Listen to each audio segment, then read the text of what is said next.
joke eh. Sa effort. Yung aalamin mo yung sitwasyon ng anak mo through empathy. Empathy. Simpatya mo at saka yung alamin mo ang kalagayan ng anak mo, bakit lagi siyang malungkot, bakit lagi siyang kabalak ang salita. Alam nyo, kung yung mga disiplina sa ating mga anak ay puro pasigaw, at dalawang beses tayo magputos sa anak, akala sa anak natin, kailangan mo lang ng dalawang putos bago sa sumunod. At kailangan mo lang ng sigaw bago sa sumunod, hindi ganon. Ganito yun. Tip number 1 sa mga magulang.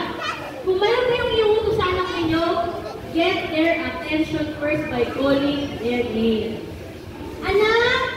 Bago ko magsalita ng kung ano-ano, hindi yung kayo lang yung pagkakita ka, anak, alam ko na mga yung mga takot sa kutsara. Wala siyang pakinggan, hindi niya narinig, tapos pagdating, wala siyang dala na pag-magalitan sa. Ganito mula yun. Hindi ka nung muna kung may ginagawa. Anak? Anak?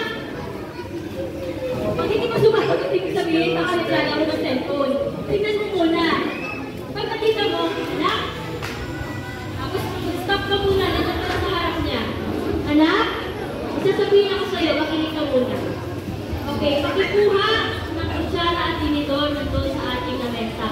Anak, sige na ako yung anak. Nakahiya sa akin, anak. Nanay mo ko nahihiya ka. Okay, gano'n. Sasabihin ko, anak, get your attention sa kamasasabihin nyo, instruction for order.